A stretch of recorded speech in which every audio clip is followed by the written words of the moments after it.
ദിനം ആചരിക്കുന്നതാണ്. ഈ വർഷവും അങ്ങനെ തന്നെ ആചരിക്കാൻ നമ്മൾ തീരുമാനിച്ചു. അതിന് ഏറ്റവും മുൻപന്തിയിൽ നിന്നത് കൃഷി വകുപ്പാണ്. അതിൽ കൃഷി ഒരു മാസക്കാലമായിട്ട് ഇത് ഏറ്റവും നന്നായിട്ട് നടത്താനുള്ള പ്രവർത്തനങ്ങൾ ആവിഷ്കരിക്കുകയും 2 പ്രാവശ്യം കമ്മിറ്റി കൂടുകയും ഒക്കെ ചെയ്തു. അതിന് ഏറ്റവും മുൻപന്തിയിൽ നിന്ന് നമ്മുടെ കൃഷി ഓഫീസർ അഫിൻഷാ അഷറഫ് അവറുകളാണ്. അദ്ദേഹത്തെ ഈ അവസരത്തിൽ അദ്ദേഹത്തെയും അദ്ദേഹത്തിന്റെ സ്റ്റാഫിനെയും ഈ അവസരത്തിൽ ഏറെ നന്ദിയോടെ സ്മരിക്കുകയാണ്. അവരുടെ കഠിനാധ്വാനമാണ് ഇന്ന് ഇവിടെ ഈ പരിപാടി നടത്താനായിട്ട് ഉതകിയത്.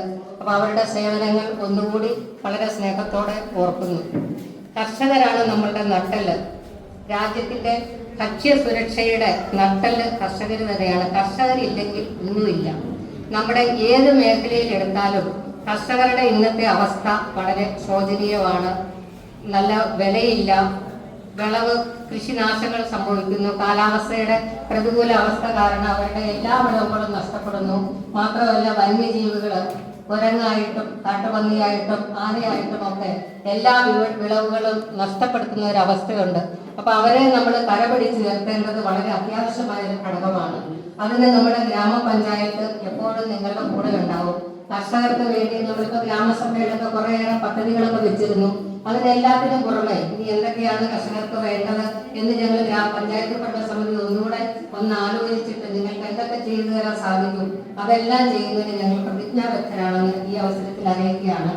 നമ്മൾ 9 കർഷകരെ ആദരിക്കുന്നുണ്ട്. കർഷകരെ ആദരിക്കുന്നതിനുള്ള അപേക്ഷയൊക്കെ സ്വീകരിച്ചപ്പോൾ 9 പേർ മാത്രമാണ് അപേക്ഷ വെച്ചത്. അതുകൊണ്ട് ആ 9 പേരെയും നമ്മൾ ആദരിക്കാൻ തീരുമാനിച്ചു. അവർ ഏറ്റവും മികച്ച കർഷകരാണ്, ഏറ്റവും യോഗ്യരായവരാണ്.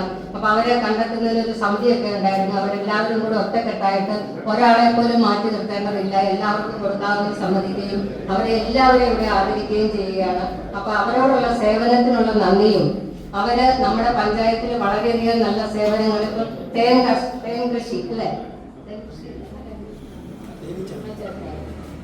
തേൻ കൃഷി ചെയ്യുന്ന ഒരു ചേട്ടന് തേൻ കൃഷി മാത്രമല്ല വേറെ ഒരുപാട് കൃഷികളും അദ്ദേഹത്തിനുണ്ട്.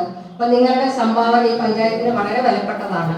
അതിനെ മാനിച്ചുകൊണ്ട് എല്ലാവർക്കും നന്മകൾ നേർന്നുകൊണ്ട് ഞാൻ നിർത്തുന്നു. നന്ദി, നമസ്കാരം.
ആരുടെ പേരെടുത്ത് പറയുന്നില്ല, കാരണം അത് ഒത്തിരി ആളുകളുടെ പേര് പറയാൻ അതിനുള്ള സമയവുമില്ല.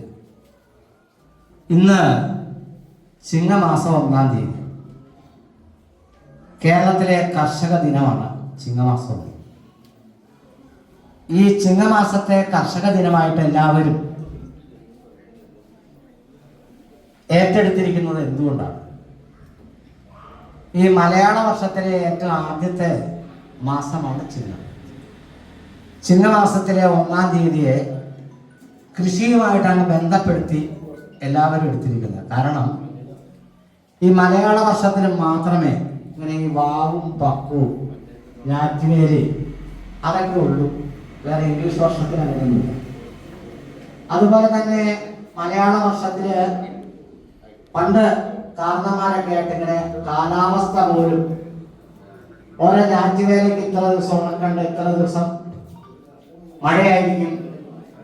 അതുപോലെ തന്നെ ഓരോ ഞാറ്റുവേലകളിൽ ഓരോ കൃഷികൾ ചെയ്താൽ ആ കൃഷി ഏറ്റവും നന്നായിരിക്കും എന്നൊക്കെ തീരുമാനിച്ചിരുന്ന കർഷകര് ഈ മലയാള വർഷത്തെ കൂടുതൽ ഇഷ്ടപ്പെട്ടിരുന്നത് കൊണ്ടാണ് ഈ മലയാള വർഷത്തെ തന്നെ കാർഷിക ദിനമാക്കി അതിലെ 1-ാം തീയതിയൊക്കെ തിരഞ്ഞെടുത്തത്. എന്നെ സംബന്ധിച്ച് ഞാനൊരു കർഷക കുടുംബത്തിലെ ഒരംഗമാണ്. കഴിഞ്ഞ 2 പ്രാവശ്യം കൃഷിഭവനിൽ നിന്ന് SC വിഭാഗത്തിൽ നിന്ന് നല്ല കർഷകനായിട്ട് തന്നെ 2 പ്രാവശ്യം എടുത്തിട്ടുണ്ട്. എനിക്കതിൽ സന്തോഷമുണ്ട്. തന്നെയല്ല, കാർഷിക രംഗത്തെ കുറിച്ചൊക്കെ അല്പസ്വല്പമൊക്കെ എനിക്ക് അറിയാം. അഹങ്കാരമാണോ? അപ്പൊ അതുകൊണ്ട് ഞാനൊരു കർഷക കുടുംബത്തിലുള്ളതായത് കൊണ്ടാണ് എനിക്ക് അങ്ങനെ അറിയാം. എന്റെ ഒരു